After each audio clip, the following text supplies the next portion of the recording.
Saul tells Samuel, I'm distressed. The Philistines make war against me, and God has departed from me and answered me no more, neither by prophets nor by dreams. Therefore I have called thee, that thou mayest make known unto me what I should do. He done used the demon to wake up Samuel from his sleep because he's afraid, because he's under pressure. He's something's in jeopardy. And God is not supporting him and keeping it. God is saying, I have no parts of you. You've done too much. You deserve everything you're going to get. And all that you're doing or will do, I already forecasted it out. I already saw it. And I'm going to let you do it because it's going to come to the demise of you. Then said Samuel, wherefore then doest thou ask of me, seeing the Lord is departed from thee, and is become thine enemy? He became God's enemy. It was one thing for God to go silent on you and to depart from you. But through your desperation, you're not quitting. You trying to force God, your hand. You'll get anybody to do your bidding for you, whether it's God or a demon. You didn't care. And yet you use God's power to try to get it done against God's beloved. David is God's beloved. And then you go as far as when you are in a situation where you are now afraid because you've been perpetuating all this fear energy on God's beloved David for so long. You thought nothing of it. But now that you are in a situation where you are vulnerable, yeah, and you are going to take a loss. Now that you're in that situation, and I have gone silent on you. Oh, you weren't calling upon me when you were perpetuating your wickedness against God's beloved. You didn't need my guidance then. You didn't even know I had gone silent on you. But now that you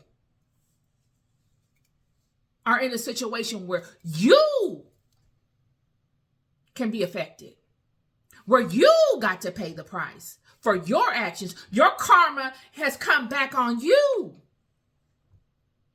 And now you want to call on God and ask God for direction as if God honors you. God left you alone a long time ago, friend. You just didn't know it because you were so busy working iniquity.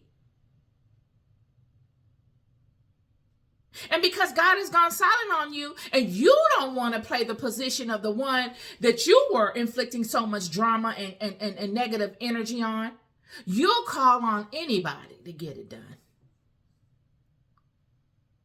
Anybody disgracing God's kingdom. You've made this about you. And use God.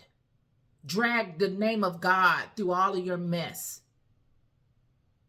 And that is why Samuel told Saul that God has become his enemy. That's what made God Saul's enemy. It wasn't that Saul had, made a mistake and, he wanted to do some things. It was the fact that he made a mistake. Never for once heeding to the reality. Never once checking himself.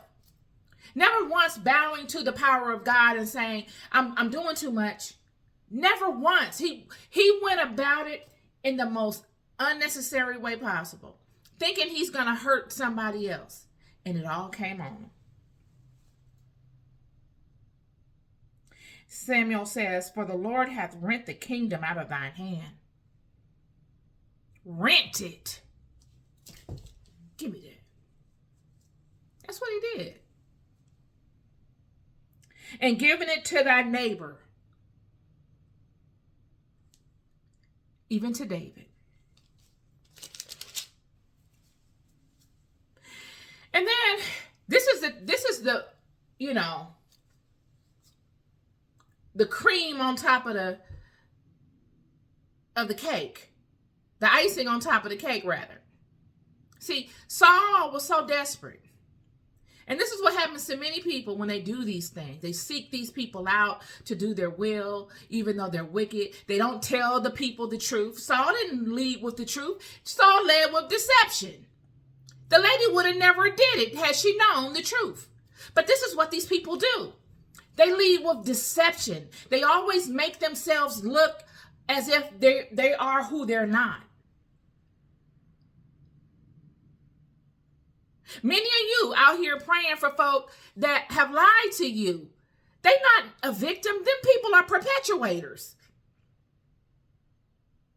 And they don't respect you enough to tell you the truth because they know you would never do it.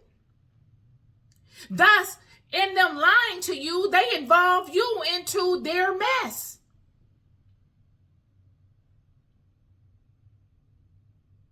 Period. The only reason the witch of Endor didn't get cursed with Saul is because he swore to her that she wouldn't. He swore to her that, in so many words, he will take the brunt of all that comes from this. That's the only way she figured it out that she could do it. She was wise enough to hold him accountable.